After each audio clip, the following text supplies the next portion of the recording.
Okay, so I've got a very simple image here that I'm going to use as my background, and so I'm just recording, and then you can see there over in the layers, it's a background. So you can't see the whole screen on the projector, unfortunately, and I can't move it, but the only thing that you can't see there is that it's a locked layer because it's a background. So I'm going to unlock that, and that's really important to be able to control it when you go to do the animation or the make the sequence in the GIF that we're going to set up. And so it's now just a regular layer, not a background anymore. In other words, it's not locked. And then I'm going to do one other thing. I'm going to go under File and Place Embedded and choose the other file that I've set up previously in your folder. Here it is. So yeah, that's sequence 0 that I've got open.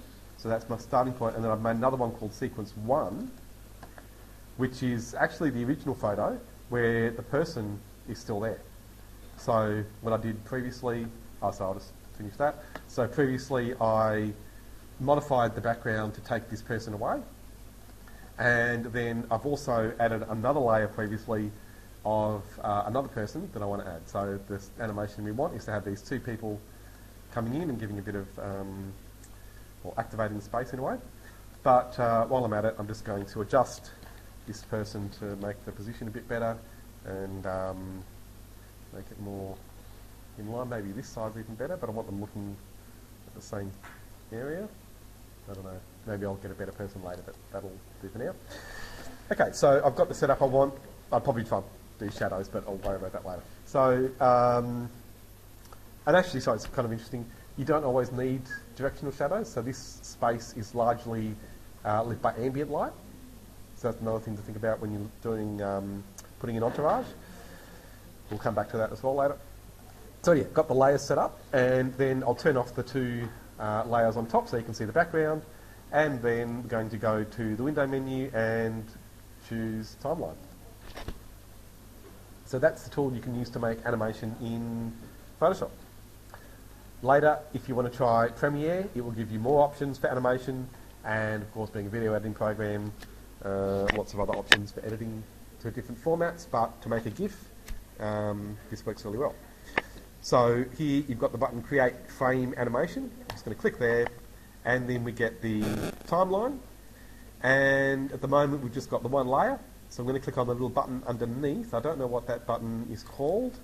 It did say there, so I'll just hover there so I know what it's called. Convert video to timeline, or convert to video timeline, yeah, which is what we want. So there we are. So now you can see it's given us layers. I'm going to bring that panel up so that we can see all three layers. And who was the racist who did this? Asian man walking away. Can't even tell what he used from the back, but it doesn't matter. But anyway. So there we are. So we've got the three layers, and I'm going to turn the other two layers on now, and then move this layer across. So that's the layer with the first person, and then I'll move the other layer across, which is the layer with the other person. And now, because we're at the beginning of the animation, we can't see any of them. So to make, well, firstly, just so you can see how it works, I'm going to drag this time slider across, and you'll see that once we go past the area where this first layer is, we can't see anything, because that image is only set to display up until that point. And notice it's in seconds, so you can easily change the total length of your GIF by dragging that slider. There is a way of setting the length beyond a minute, which I'll have to investigate again. I think it's under settings. Anyhow, so there is an option for that, but I'll have to look at that again. It's not there. Did you work out how to change the length? Yeah, might be under here actually. Yeah, we'll come back to that, but a minute is more than enough for this. I think we probably want less than that, maybe, let's go 30 seconds. Even that's too much actually, let's go 20 seconds.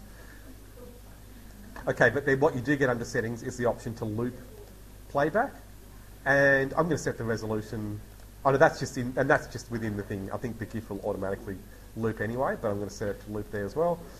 And so now I'm going to drag the purple area there, purple, pink, whatever it is, of layer 0 all the way to the end. So we only need to go, if there's only 20 seconds, to the end there. And then I'll drag this layer back so that it's sitting on the top. In fact, I'm going to, just to make it even and simple, I'll make it 30 seconds. No, 10 seconds is going to be too much.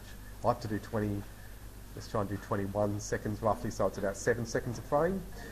And then, again, the second layer, I'll now drag that to the end. Remember, the second layer is going to cover the first layer anyway, so that's not critical. And then the last layer I'll move back again, so at least goes to the end, and I'm going to drag this layer maybe, yeah, just so it goes definitely to the end, and then this one to the end as well. Done. So now I'll just drag the slider and you'll see a simple GIF. If you click play, it'll play it in real time, and you can see probably a bit slow because it's such a simple animation. And your animation appearing and disappearing, right? I just want them to appear, and then it'll go back to the start. If you wanted to move it, You would need to have each frame showing the movement and then manually add them. So it's frame by frame animation, and you need every frame in the sequence just as a layer to set this up. Yeah, you can't just create movement, you've got to have that already. Yeah. So here I'm going to bring these layers back so it's all a bit shorter because, again, for this simple animation, we don't need it to be that long. So it's about 15 seconds, 15, 20. And so again, try playing that. Still a bit short. I mean, yeah, a bit long, sorry. So make it even shorter.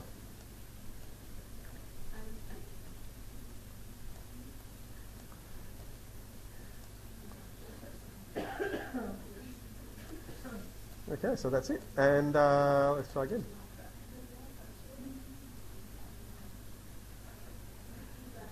Still a bit slow. So maybe I'd put another person in just to make it a bit more interesting. But for now, that's going to be enough. So then to export that, I think all you need to do is save. Oh, God, I hate this recording thing. There we go. So I think all you need to do is save as GIF. Oh, no, sorry, there is a trick. You've got to export it in a certain way. Now it's coming back to me. I'll try saving as a GIF and let's see what happens. But I'm pretty sure you have to export in a particular way. Let's try though.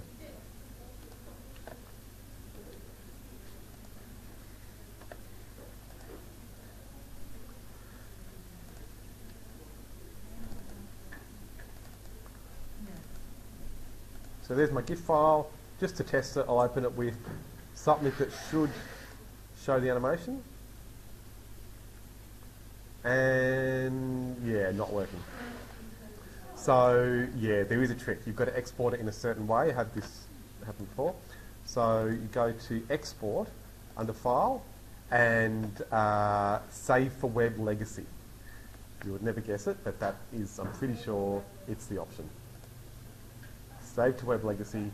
Then you've got the option to set a GIF, and it, I think, gives you options here for the animation as well. Here we go, looping options, and forever. Yeah. Yeah. Yeah, forever and ever. And that's it. So there we are. So I'll just try saving that now.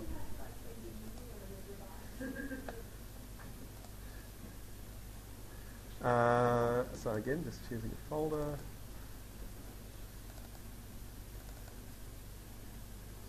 Loop. So that should do it. Now, you've got to make sure you get a program that can that will show the GIF animation properly, but Photo Viewer should do it. Photo Gallery.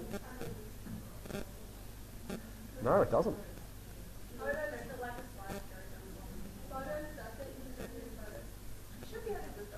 Yeah, I know. That's normally you'd think so, but so Photo Gallery doesn't. So Photos may.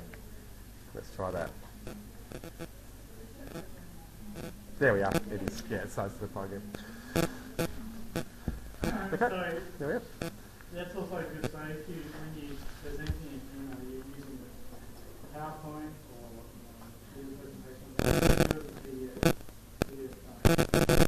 Yeah, that's really important actually, yeah. Main Acrobat PDF. PDFs don't have that capability. So don't use Acrobat to present your slides. I mean, Yeah, it has to be PowerPoint. Yeah. No, you can just it's simple. So you just make your if you've done your boards or even your sheets, your slides, sorry, in InDesign, then you can export that to a PDF, and then you can save a PDF as a PowerPoint, and it turns all your pages into slides in PowerPoint, and then you can add your GIFs. Yeah, you have to insert the GIFs afterwards at the end. Yeah. But that's a really good method because, of course, you can create much better layouts with InDesign. And yeah. I made one. Yay. I did. It's not great, but it's a gift. Okay, so they've got Yeah, that's right. Give it a go.